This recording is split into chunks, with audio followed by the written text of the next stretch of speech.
Alhamdulillah. Alhamdulillahilladzi arsala rasulahu bil huda wa dinil haq liyudhhirahu 'ala dini kullihi walau karihal musyrikun. Asyhadu an la ilaha illallah wa asyhadu anna Muhammadar Rasulullah. Allahumma shalli ala Muhammad wa ala alihi wa sahbihi ajma'in, amma ba'd.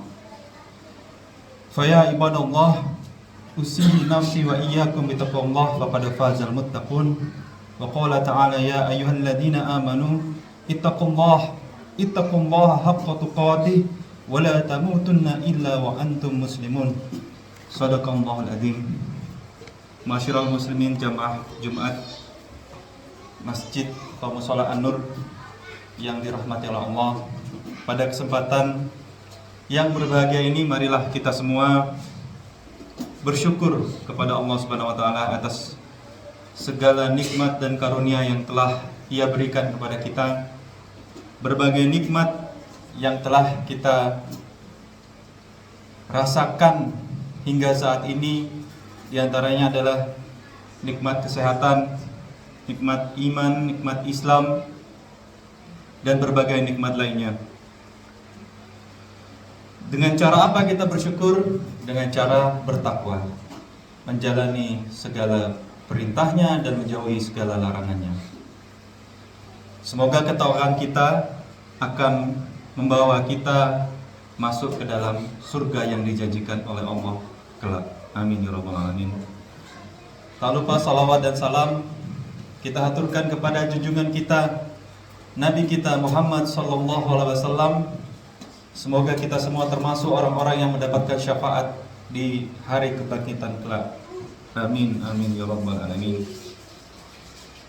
Baru saja kemarin kita melaksanakan sebuah perayaan besar,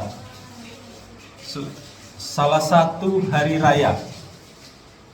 Umat Islam itu memiliki dua hari raya, yaitu hari raya Idul Fitri dan Idul Adha. Kemarin kita laksanakan perayaan Idul Adha. Sebagaimana peristiwa tersebut tercantum dalam Quran surat Asy-Syaffat ayat 100 sampai 103. Kala itu Nabi Ibrahim dan Siti Hajar, istrinya, sangat menantikan kehadiran calon buah hati yang sudah lama ditunggu-tunggu oleh mereka. Mereka selalu berdoa tak henti-hentinya kepada Allah Subhanahu wa taala agar mereka bisa mendapatkan keturunan, agar dapat melanjutkan misi dakwah dari Nabi Ibrahim alaihissalam. Hingga Nabi Ibrahim berusia lanjut, datanglah malaikat yang membawa kabar gembira bahwa mereka akan dikaruniai seorang putra yang cerdas lagi sabar, yaitu Nabi Ismail alaihissalam. Setelah lama menunggu, mungkin kita bisa bayangkan, kita sudah menunggu buah hati kita.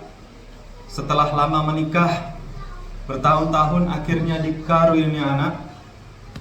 Namun saat anak kita beranjak remaja,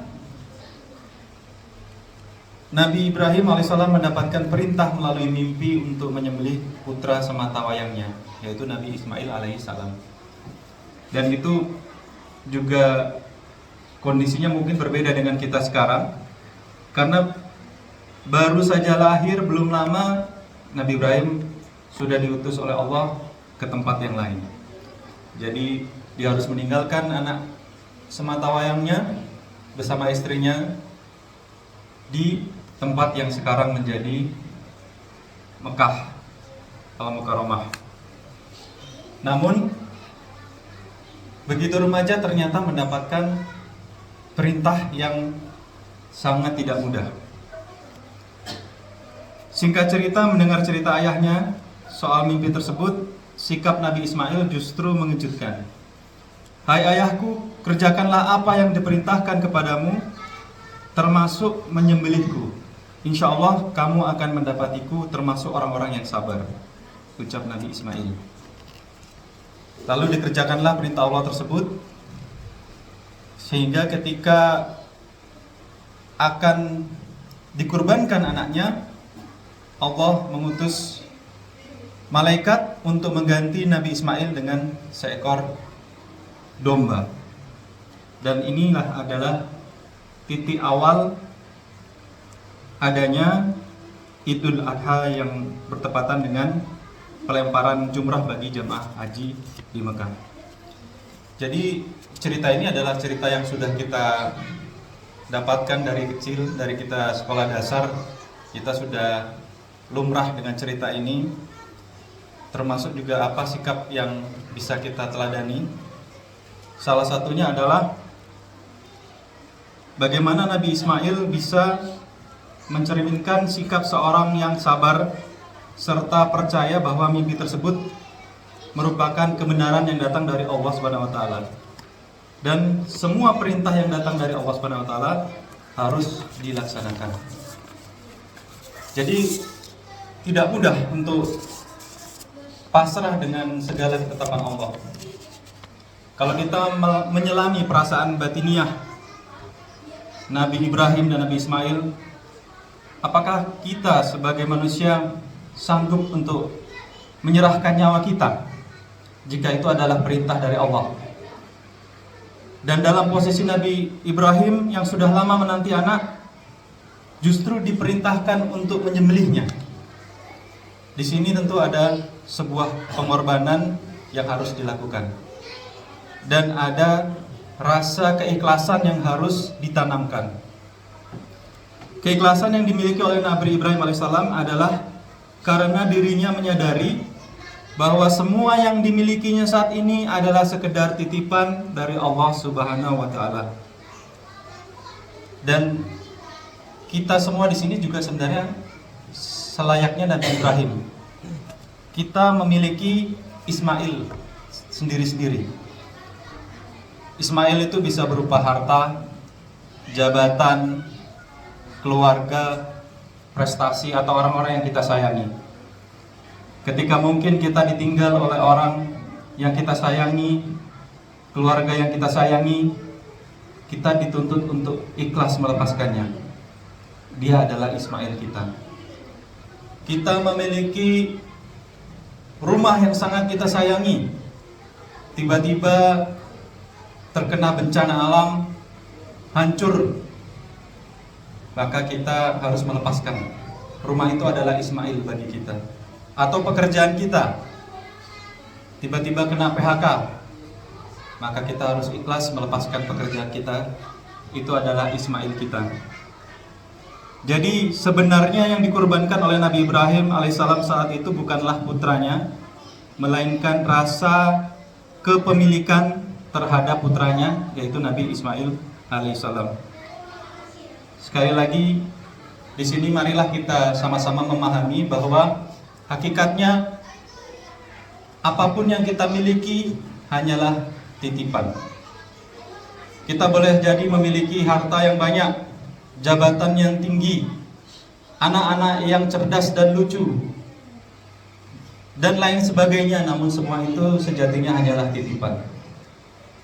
Kita harus siap jika suatu saat Allah Subhanahu wa taala menghendaki untuk mengambil apa-apa yang Ia titipkan kepada kita.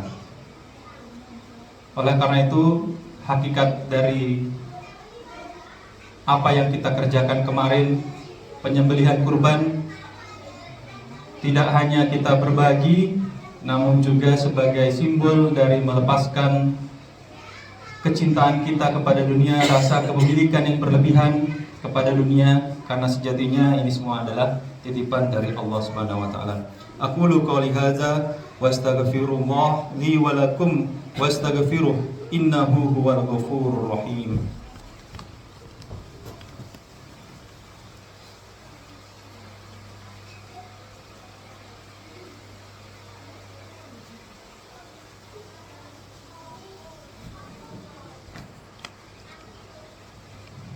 Innal hamdalillah nahmaduhu wa nasta'inuhu wa nastaghfiruh wa na'udzu billahi min shururi anfusina wa min sayyiati a'malina may yahdihillahu fala mudilla lahu wa may yudlil fala hadiyalah. Asyhadu an la ilaha illallah wa asyhadu anna Muhammadan abduhu wa rasuluh. Allahumma sallim wa barik ala sayyidina Muhammadin wa ala alihi wa sahbihi wa man ihtaba bil huda illa yaumil qiyamah, amma ba'd. Fa ya ibadallah usihi nafsi wa iyyakum bittaqwallah faqad fazal muttaqun. Qala Allah Ta'ala fil Qur'anil Karim, a'udzu billahi minasyaitonir rajim. Innallaha wa malaikatahu yusholluna 'alan nabi ya ayyuhalladzina amanu shallu 'alaihi wa sallimu taslima. Para jemaah salat Jumat yang dirahmati oleh Allah Subhanahu wa taala, ada beberapa poin yang bisa kita pelajari dari peristiwa Idul Adha atau Idul Kurban yang kemarin kita jalankan. Yang pertama adalah iman. Kita melaksanakan Idul Kurban kemarin adalah salah satu manifestasi kita, cara kita untuk meningkatkan iman kita kepada Allah, sebagaimana Nabi Ibrahim beriman bahwa menyembelih anaknya adalah perintah dari Allah. Berikutnya adalah ikhlas. Ikhlas melepaskan apa-apa saja yang sebenarnya merupakan titipan dari Allah. Apa-apa yang kita cintai di dunia ini sifatnya hanyalah sementara atau fana. Justru kita harus fokus pada akhirat. Itulah yang harus kita kejar. Kemudian dengan ikhlas kita akan terhindar dari sifat riya, ujub, pamer. Karena sejatinya kita tahu bahwa apa-apa yang kita miliki ini bukanlah milik kita, tapi sebenarnya titipan dari Allah Subhanahu wa taala. Berikutnya adalah ilmu.